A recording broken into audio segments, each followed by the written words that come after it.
So for those of you who celebrate New Year's as January 1st, I'm going to try to get this message into you before your New Year's time period, because I'm sure you may have thought about creating New Year's resolutions and you may be feeling really overwhelmed and you feel like you have no sense of direction. Maybe it's information overload.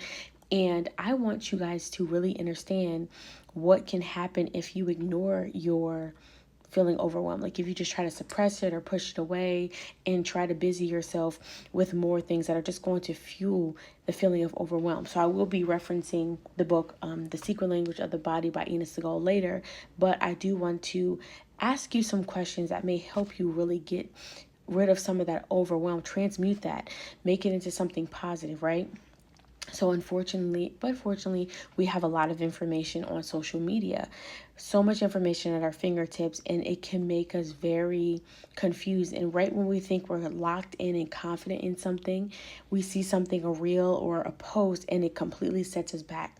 Now we feel like we're failing, or we feel like we're missing information, or we're confused because you see what people are doing to be successful, but your body is telling you, which means it's not right. It's not the time, do it your own way, but you really are crippled with fear and confusion. So sometimes it is good to quiet your mind, and sometimes it is good to log off and delete the apps from your phone, your tablet, or whatever, so you can really get clear on what it is that you want.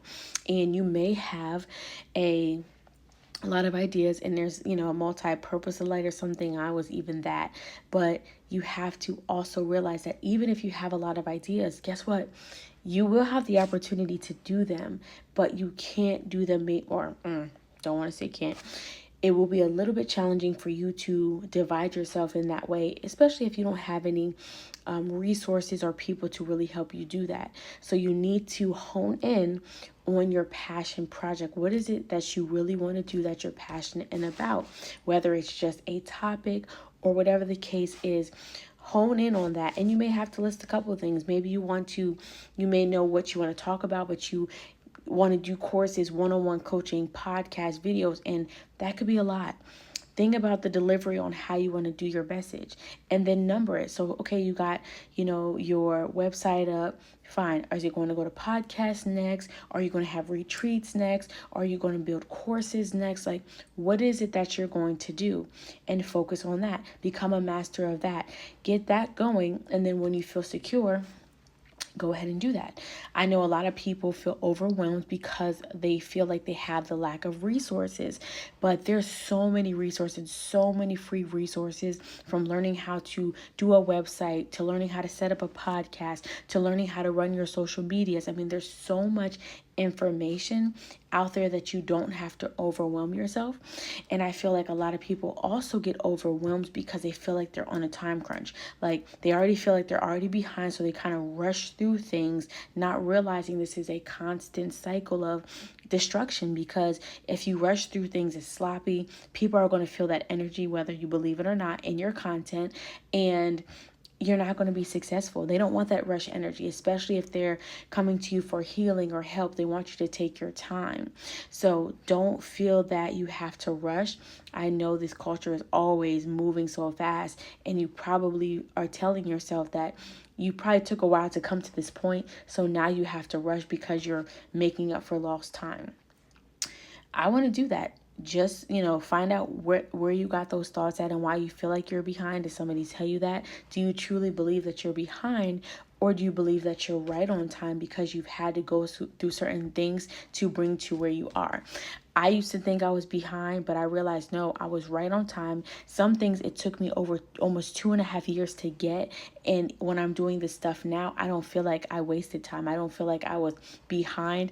I see why things had to happen the way that they did to open up my heart and mind to be able to be in the position that I am right now. So try not to, or I say try to, but overwhelm is something that may come up periodically. Let's say that any of your emotions actually are not, you shouldn't be trying to, let me see how I can word this for you guys. One thing to understand about your emotions, it's great to have them. We love them, right? and they're not going to be ones you never experienced. So just don't judge yourself when you may feel overwhelmed. You're human. That's possible. The point about addressing your emotions and understanding where it's rooted in is that you can better be prepared and catch that default thinking, because you're going to constantly tell yourself, oh, I'm so overwhelmed. Oh, this is too hard. And guess what? Your subconscious is like, oh, it is. Well, let me give you a little bit more of that. Let me give you stories and references to fuel that thought. So nothing is wrong with being overwhelmed. You just don't want to live in a state of overwhelm. You want to be able to learn how to find balance and find clarity. That's what you're looking for. So I'm going to get ready to read Ina's point of view about that. And, you know, I love that I'm in this space to be able to really embrace this emotion. And if this is one that you have, embrace it. Everybody feels overwhelmed. Everybody sometimes thinks they can handle more than they can. And that's fine. It's you learning yourself, like, ooh, maybe I can't take on all this pressure. And oh, let me talk about this real quick too. We feel overwhelmed because we feel like we have to do everything by ourselves. We feel like we don't have the support, and maybe you don't see it, but there's always help. There's always somebody willing to do what it is you need to, but sometimes it's not your family and friends. And sometimes you have to visit your trust story, because sometimes your trust story is keeping you away from people who are genuinely for you, who really want to help you, who want to be a visionary.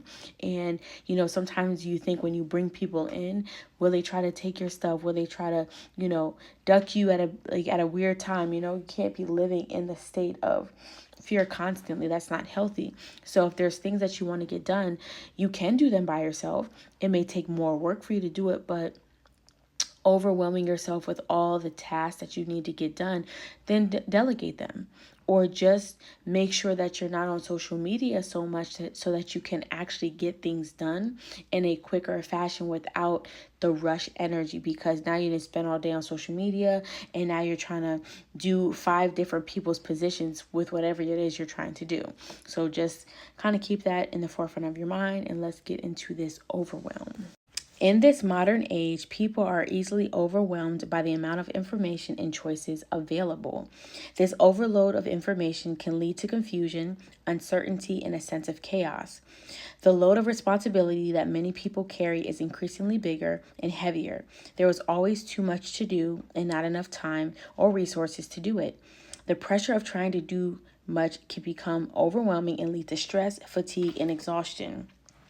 Physically, feeling overwhelmed contributes to back pain, breast issues, headaches, shoulders, ankle problems, Alzheimer's, blackouts, colds, deafness, glaucoma, nervous breakdown, prostate cancers, seizures, stroke, and ulcers. So, you see, this is a very serious emotion, but like I said, we're not judging it. If this is part of our life right now, we can start asking ourselves, in which areas do I feel overwhelmed? And why?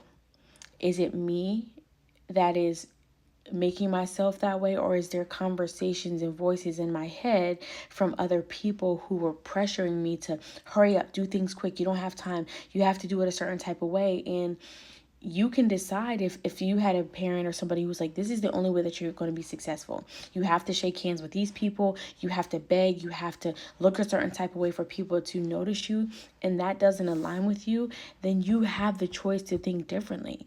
You don't have to be overwhelmed by that pressure that other people put on. That's what they choose. Now it's your life to decide what works for you. Don't allow other people to overwhelm you. You can decide what is best for you. Sometimes it does require you to separate yourself from people who are not on the same level, because they have not been able to choose a different narrative. It worked for them and they think that's it. And they're not going to support you and allow you to find out your own way. So that is all I have for you. Make sure that you are embracing and accepting your emotions and loving on yourself and not judging yourself, so that you can be honest with yourself and then help yourself get to a much better place in life.